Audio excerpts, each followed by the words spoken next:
Good morrow, good listeners, and welcome to the Shakespeare podcast with me, Koel Chatterjee. Join me today as we embark on a fascinating journey through the history of folklore scholarship, examining how our understanding of magic, fairies, and the broader world of folklore in Shakespeare's plays has deepened over time.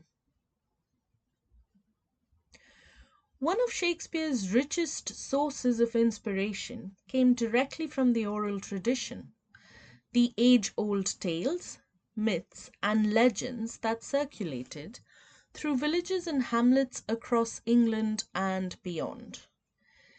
These folk tales, often passed down through generations, were the entertainment, the moral lessons, and the shared cultural touchstones of the day.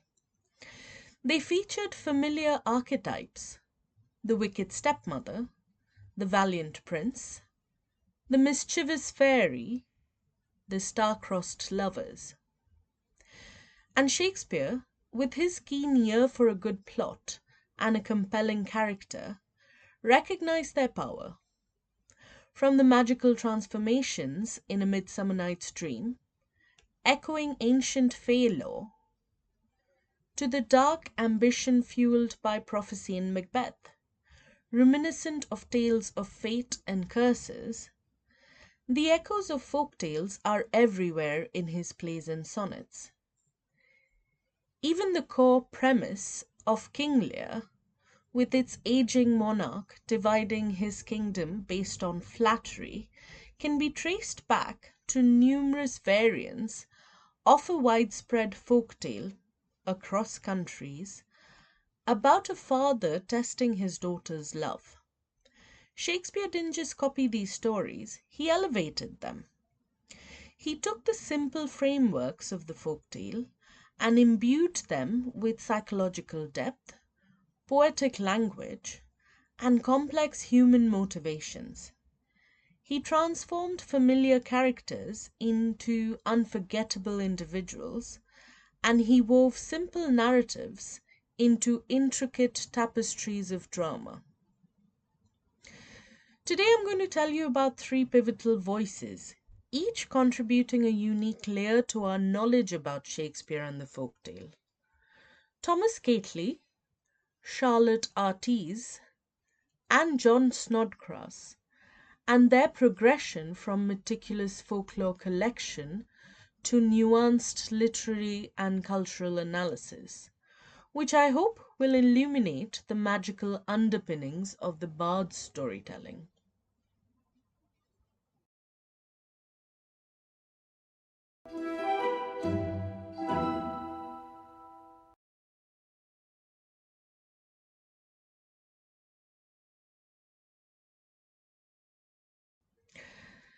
Let's rewind the clock to the early 19th century and meet Thomas Keightley, a pioneering Irish scholar whose monumental work, The Fairy Mythology, illustrative of the romance and superstition of various countries, published in 1828, laid a crucial, almost archaeological foundation for understanding the supernatural.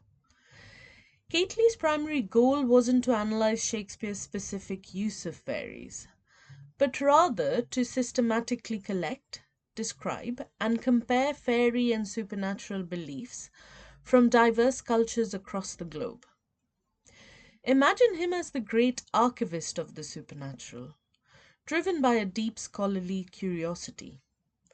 He painstakingly scoured countless written sources, old chronicles, ballads, historical accounts, travelogues, and regional folklore collections from nations like Denmark, Germany, France, Scotland, Ireland, and England. He then classified and presented these narratives not just as quaint stories, but as expressions of deeply held popular beliefs. For instance, Keightley dedicates significant portions of his work to detailing the characteristics of various regional spirits and their interactions with humanity. He meticulously describes the Danish nisser, or nisse, often portrayed as small, grey-clad house spirits with red caps, who were thought to bring good luck if treated with respect. Perhaps a bowl of porridge left out? But could cause mischief if offended.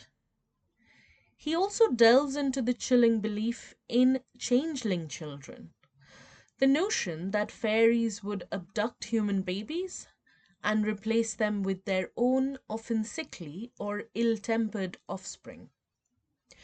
Keightley would provide detailed examples of accounts where parents suspected a changeling, highlighting the anxieties these beliefs instilled in communities. While Shakespeare's A Midsummer Night's Dream features Oberon and Titania quarreling over a changeling boy, Keightley's work provides the raw ethnographic data, the widespread cultural context, for why such a concept would be immediately recognizable and resonate with an Elizabethan audience. He wasn't interpreting Shakespeare's artistic choices here. He was providing the very bedrock of knowledge about these creatures, the historical and cross-cultural data that future scholars, including himself in his Shakespearean editorial work, would draw upon. His book is filled with countless examples of specific regional beliefs, like the common belief in parts of England that turning one's coat inside out could protect against pixie illusion or bewitchment in the wild. Keightley's contribution to the study of folklore was foundational, establishing it as a legitimate field of academic inquiry. The fairy mythology was highly popular among Victorian folklore researchers and remains a relevant source for those interested in the subject today.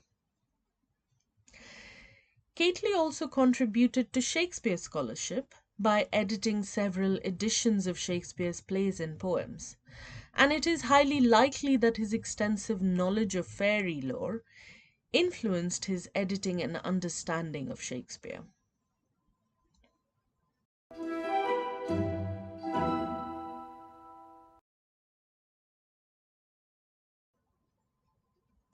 Fast forward almost 2 centuries, and we encounter Charlotte Artese and her insightful 2019 book, Shakespeare and the Folktale. Artese shifts our focus significantly and argues that it wasn't just specific magical beings, but the pervasive influence of the entire folktale tradition. Its narrative logic, motifs, and recurring character types that fundamentally shaped Shakespeare's dramatic artistry. She posits that Shakespeare's mind, and that of his audience, was deeply steeped in an oral storytelling culture where folktale patterns were inherently understood.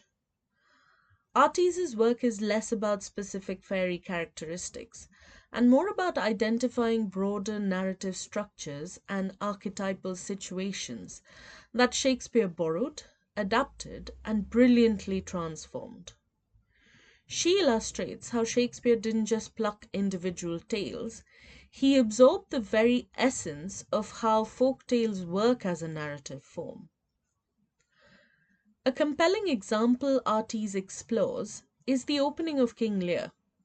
She meticulously connects Lear's fateful love test of his 3 daughters, where Lear demands grand declarations of affection and tragically misinterprets Cordelia's simple, honest reply, to the widespread love like salt folktale. In various versions of this ancient tale, a daughter declares her love for her father is as common or as essential as salt, leading to her banishment. The father later realizes the indispensable value of salt and his daughter's simple, honest love during a feast where salt is absent. Artese shows how Shakespeare takes this familiar, even simplistic narrative framework and elevates it into a profound tragedy, exploring complex themes of familial love, justice, madness, and the nature of true value. She reveals how Shakespeare leveraged the audience's inherent understanding of these ancient narrative blueprints to create immediate recognition and emotional resonance. Another potent example Artese highlights is the chilling pound of flesh demanded by Shylock in The Merchant of Venice. While we can trace specific literary sources for this cruel bond, Artese emphasizes that this motif was part of a broader, globally distributed folktale tradition. This meant audiences would have recognized the inherent narrative tension, the moral dilemma, and the terrible stakes of such a bargain long before Shakespeare put it on stage. Artese's contribution is showing how Shakespeare didn't just use folktales, but thought in terms of their structures, building upon a shared cultural vocabulary of storytelling.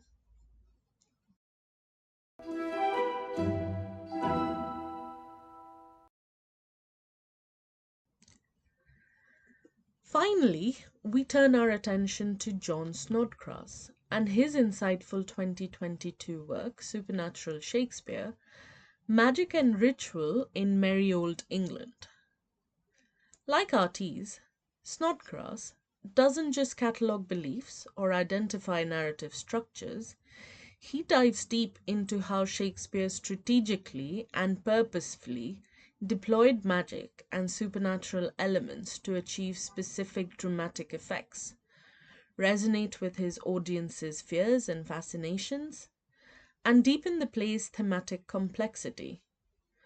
Snodgrass's focus is on the function of the supernatural within the plays themselves, examining Shakespeare's conscious artistic choices.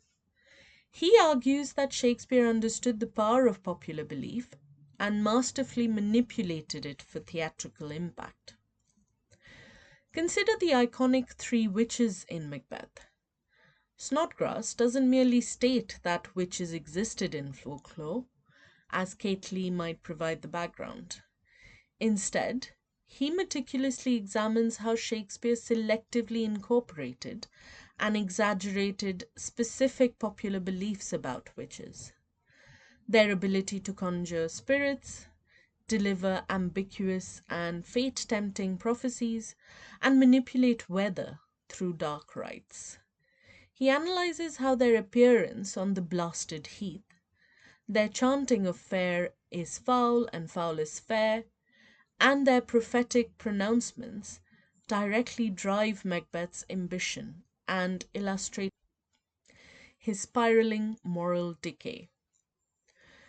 Snodgrass highlights how the witches' ominous incantations and their seemingly innocuous riddles tap into profound contemporary anxieties about dark arts and preternatural influence, making their presence deeply unsettling and integral to the play's tragic trajectory.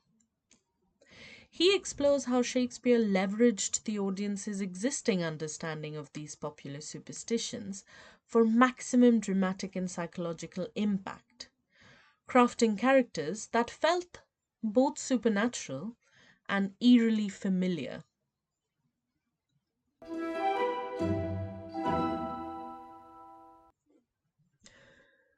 So, what do these three distinct yet interconnected scholarly approaches collectively teach us about Shakespeare and the fantastical?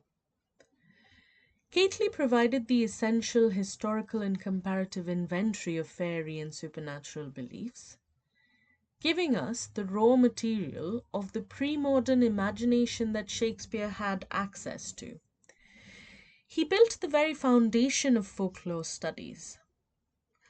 Artese then showed us how the deeper structural patterns of ubiquitous folk tales formed the very backbone of many of Shakespeare's narratives, creating a shared subconscious language of storytelling between the playwright and his audience.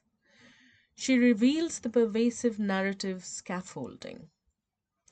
And Snodgrass demonstrated how Shakespeare, with remarkable artistic intention, specifically and powerfully utilized these magical and supernatural elements from the popular consciousness to craft vivid, resonant, and thematically rich dramatic experiences on stage.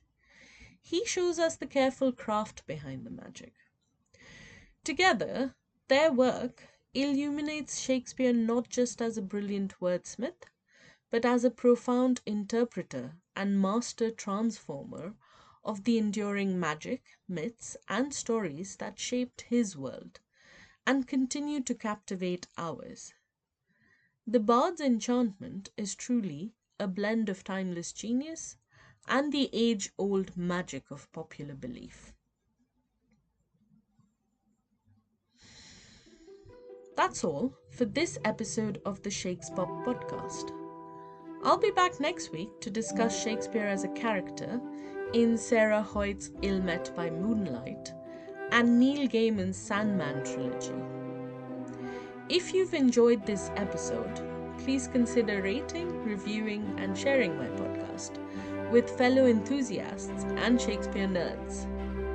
I hope you enjoyed listening to me as much as I've enjoyed talking to you.